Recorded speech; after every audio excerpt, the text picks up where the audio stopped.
पालक के पकौड़े जो कि बहुत ही मज़ेदार बनते हैं। यकीन जाने जब आप खाएंगे तो कहेंगे कि वाकई कुछ चीज़ बनी है जो कि बहुत ही मज़ेदार है, बहुत ही टेस्टी बनते हैं। आप ज़रूर बनाइएगा, ट्राई कीजिएगा।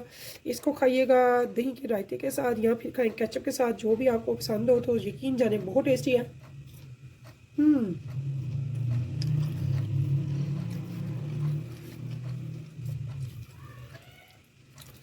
Crispy, tasty and very delicious.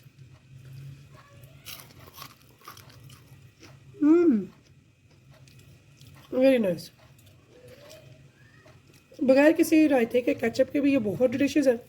शाम के नाश्ते में बनाएं, आगे अफ्तारी वगैरह में आप बनाएं,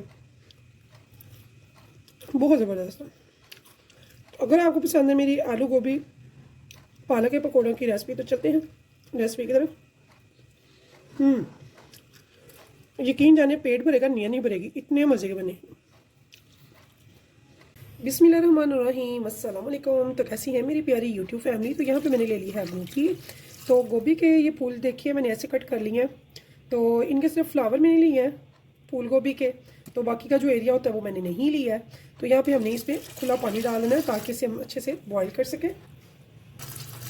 तो इसे हमने हाई फ्लेम पे रखना है, यहाँ पे मीडियम पे रखना है, और रखना है इतनी देर जब तक कि ये बहुत ही अच्छे से टेंडर हो जाए। इतनी अच्छी टेंडर हो जाए कि हाथ लगाए मैश हो, जैसे कि पोटैटो होता है। ठीक है।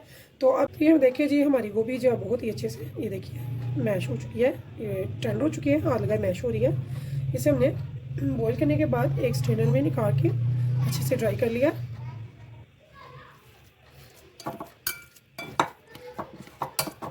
एक मैशे से इसे अच्छे से मैश करेंगे। ये देखिए इतनी अच्छी सी ये सॉफ्ट हो चुकी है।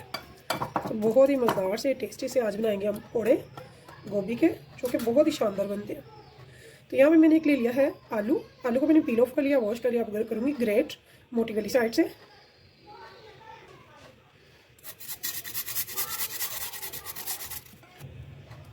तो यहाँ में देखिए जी, हमने फटाफट से एक पोटैटो को कर लिया है ग्रेट। यहाँ पे मैंने ले लिया है एक मीडियम प्याज, इसको मैंने कट कर लिया है। यहाँ पे मैंने ले लिया है पालक बारीक। पालक को हमने बहुत ही अच्छे से बारीक कट कर लिया हुआ है। तो सर्दियों की शाम को करेगा दोबारा, इतना मज़ेदार होगा आज का हमारा शाम का नाश्ता। चाय के साथ बनाएंगे मज़ेदार से चटपटे से आलू गोभी और पालक के पकौड़े। ग्रीन चिलीज़, तो अगर आप कम तीखा पसंद करते हैं तो थोड़ा सा कम कर सकते हैं। अभी हम इन सबको मिक्स करेंगे अच्छे से। 1 टीस्पून रेड चिली पाउडर, भुना कुटा ज़ीरा, spoon red chilli flakes, tablespoon नमक, टीस्पून लेंगे अजवाइन का। अजवाइन को ऐसे हथेली पे रख के ऐसे मसल के डालेंगे। इससे क्या होगा, बड़ी ही अच्छी खुशबू आती है।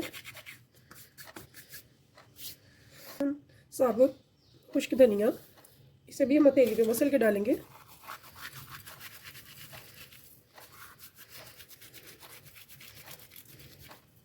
मिक्स और छोड़ देंगे 5 से 10 मिनट के लिए, ताकि जितना इन वेजिटेबल्स ने पंच होना है वो छोड़ दें।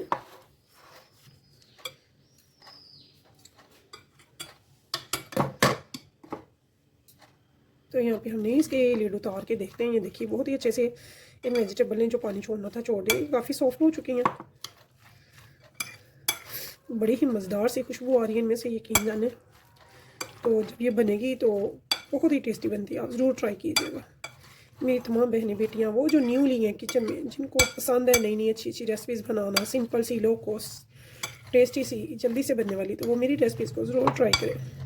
यहाँ पे इसको क्रिस्पी बनाने के लिए हम डालेंगे चावल का आटा।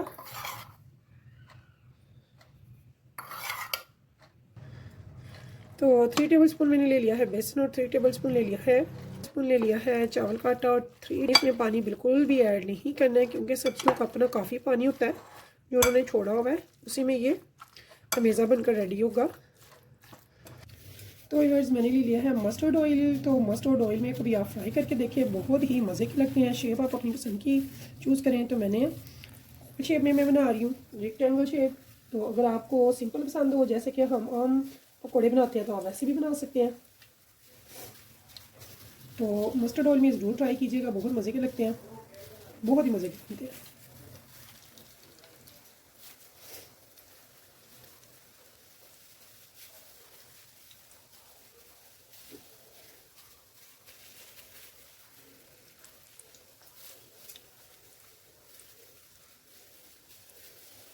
तो हम इनको पकाएंगे लो टू मीडियम पे, या फिर थोड़ी सी उससे ज़्यादा फ्लेम करके, लेकिन इसे हाई फ्लेम पे नहीं पकाएंगे, हमने अंदर तक पकाना है। तो ऊपर से जब दोनों साइडों से अच्छा सा गोल्डन सा कलर आ जाए तो फिर हम इनको उतारते जाएंगे। तो व्यूअर्स, अगर आपको मेरी रेसिपी पसंद आए तो प्लीज़ शेयर कीजिएगा अपनी फैमिली फ्रेंड्स के साथ, अपने दोस्तों के साथ, रिश्तेदारों के साथ, और लाइक करना मत भूलिएगा, और बताइएगा फीडबैक में कि आपको मेरी रेसिपी कैसी लगी है। तो मेरी कोशिश होती है मैं अपनी बहनों के लिए, बेटियों के लिए ज़बरदस्त सी रेसिपीज़ लेके आऊँ जो लो कॉस्ट भी हो, ईजी भी हो, सिंपल भी हो, और बहुत फटाफट से तैयार होने वाली हो। तो इस उम्मीद के साथ फिर मिलेंगे इंशाल्लाह नेक्स्ट टाइम नेक्स्ट रेसिपी के साथ। तब तक के लिए मुझे दीजिए इजाज़त। अल्लाह हाफिज़।